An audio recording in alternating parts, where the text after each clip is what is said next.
많은 분들이 30대나 40대, 심지어 50대에 저축이나 투자를 시작하기도 합니다. 하지만 투자에서 중요한 것은 빠른 시일 내에 투자를 하는 것입니다. 이번 시간에는 피터 린치의 증권 투자로 돈 버는 비결의 리뷰를 할 건데요. 이번 시간에도 이 책에서 중요한 5에서 6가지 정도의 내용을 살펴보겠습니다.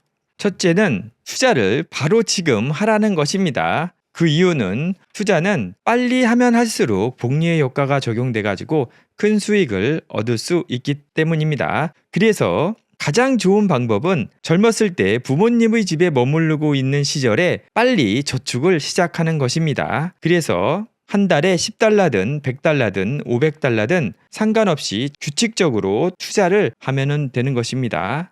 두 번째는 그렇게 투자한 돈을 벌었다고 쓰는 게 아니라 계속 복리로 굴리는 것입니다. 만약 10에서 11%로 투자를 지속해 나간다면 평균적으로 7년 혹은 8년마다 그 돈이 2배로 불어나게 됩니다. 미국에서 투자로 가장 부자가 된 워렌 버핏은 돈을 저축하고 나중에 그것을 주식에 투자하는 방법으로 부를 축적하였습니다. 그리고 워렌 버핏은 $400짜리 TV를 보면은 그 TV를 단순히 $400짜리 TV로 보는 것이 아니라 내가 그 $400를 몇십 년간 투자를 하면 얼마가 될까 그렇게 생각하면서 낭비를 절대 하지 않았다고 합니다. 그리고 세 번째는 주식 투자를 해서 손해를 보는 경우가 있는데 그때는 자신이 주식을 도박처럼 했기 때문입니다. 즉 만약 어떤 사람이 계속 주식에서 돈을 잃는다면 그것은 주식의 잘못이 아닙니다. 일반적으로 주식은 시간이 흐를수록 가치가 상승한다. 주식 투자의 만성적인 패배자들은 10중 8구 어떤 계획도 가지고 있지 않은 상태에서 투자를 한 사람이다. 그들은 고가의 주식을 매입하고서는 인내력을 잃어버리거나 당황하여 주가가 곤두박질 칠 때 낮은 가격으로 주식을 처분해버린다. 그러나 당신이 그것을 따라할 필요는 없다. 대신 당신은 계획이 필요하다. 즉 주식 투자를 할 때 남들이 좋다고 한 거 고가에 샀다가 가격이 떨어지면 또 팔고 또 다시 어떤 주식이 좋아 보여서 아무 근거 없이 그냥 사고 또 다시 내려가면 팔고 그거를 무한 반복하면 돈을 잃게 되는 것입니다. 그렇게 해서는 안 된다고 하고요. 네 번째는 그래서 장기 투자가 중요하다는 것입니다. 주식 투자를 할 때는 시간과 돈이 일을 하게 해야 됩니다. 주가가 내년에 어떻게 될지는 아무도 모릅니다. 주식시장이 조정기를 거치고 주가가 하락할 때 자신들이 돈을 인출해야만 하는 사람들은 주식에 쏟아부은 돈보다 훨씬 적은 돈을 집으로 가지고 갈 수밖에 없습니다. 그래서 주식 투자는 20년 동안이 지나도 쓸 필요가 없는 그런 돈을 가지고 즉 여유자금을 가지고 투자를 해야 된다고 합니다. 그리고 돈을 잘 벌은 건실한 기업의 주식을 사고 그리고 합당한 이유 없이 그 주식들을 팔면은 안 된다는 것입니다. 즉 장기 투자를 할 때도 건실한 기업, 수익을 잘 내고 있는 기업에 투자를 하고 그 기업이 수익을 지속적으로 잘 내는 동안에는 절대 팔지 않고 꼭 쥐고 있는 게 성공의 지름길입니다. 모두 다 장기 투자가라고 자기는 생각하지만 주가의 대폭락기가 오면 그 자신이 한 말을 다 잃어버리고 팔고 도망친다고 합니다. 그래서 주가가 회복되기를 기다리는 대신 낮은 가격에 처분해 버리고 돈을 잃어버리는 것은 누구의 문제도 아니고 스스로 자기가 돈을 잃게 만드는 것이라고 합니다.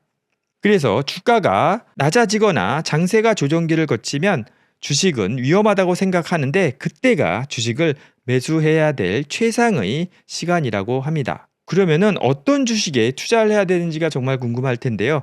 장기간의 높은 실적을 거두는 주식들은 장기적으로 전망이 좋은 기업의 주식이다.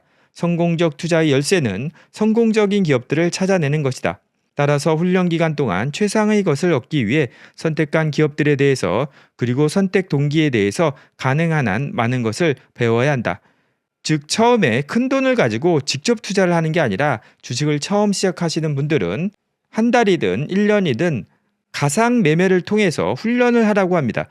그때 배워야 될 것은 기업들에 대해서 공부를 하고 자신이 선택한 이유가 주가에 반영이 되는지 그런 거를 잘 연구하고 배워야 된다고 합니다. 즉 결국에는 기업에 대해서 공부를 하고 어떤 요소들이 기업의 주가에 영향을 미치는지를 파악하는 게 중요하다고 합니다.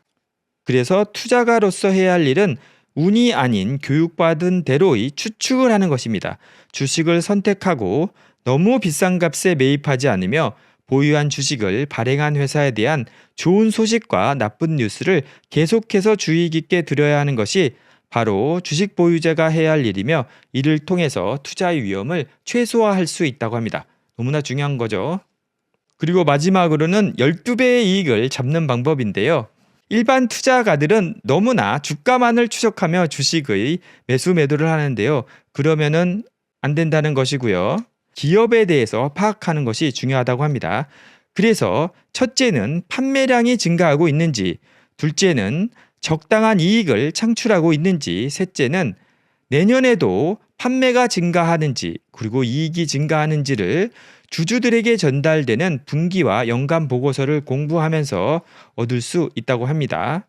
그래서 분기 보고서를 보면서 좋은 기업이 이익이 줄어들어 가지고 주가가 하락했을 때 계속 분기 보고서를 읽다 보면은 기업의 수익이 증가하거나 매출이 증가하는 때가 온다고 합니다. 그때 주식을 싼 값에 사면 큰 수익을 올릴 수 있다고 합니다. 그래서 나이키 주가가 실적 전망도 낮고 실적이 약간 나빠져 가지고 폭락을 했었는데요. 하지만 여전히 상당한 이익을 남기고 있었다고 합니다. 하지만 1988년 1분기 보고서에서 판매량 10%, 수익 68%, 미래주능은 61%로 상승해서 나이키가 호황을 누린다는 증거가 있었는데, 갑자기 1987년 10월에 대폭락으로 나이키 주식도 같이 폭락했다고 합니다. 그때 7달러로 떨어져서 8일 동안 머물러 있었는데요. 이때 샀다면 1992년 90달러로 상승하여 1987년 대비 12배나 올랐다고 합니다. 즉 이렇게 좋은 주식이 이익을 잘 내고 있는데 시장의 폭락으로 아주 저렴해졌을 때 매입을 하면 10배 이상의 큰 수익을 올릴 수 있다고 합니다. 그리고 일시적인 수익 감소로 주가가 하락하였으나 앞으로의 전망이 밝을 때 그때 사면은 또 큰 수익을 올릴 수 있다고 하고요. 또 존슨앤존슨처럼 기업에는 아무 문제가 없는데 외부 상황 때문에 주가가 폭락하는 경우가 있거든요. 그럴 때는 용기를 내서 저점에서 그 주식을 사면 그런 오해가 풀릴 때 또 크게 수익을 낼 수 있다고 합니다. 자, 이렇게 이번 시간에는 피터 린치의 증권 투자로 돈 버는 비결의 책에서 투자에 중요한 5에서 6가지 정도의 내용을 살펴보았습니다. 너무나 좋은 내용이었죠. 이번 시간 영상이 도움이 되셨거나 다음 시간 영상이 기대가 되신다면 좋아요와 구독 꼭 부탁드리겠습니다. 구독을 안 하고 시청하시는 분들은 꼭 구독 부탁드리겠습니다. 영상 시청해 주셔서 감사하고요. 다음 시간에도 꼭 좋은 영상으로 다시 찾아뵙겠습니다. 감사합니다.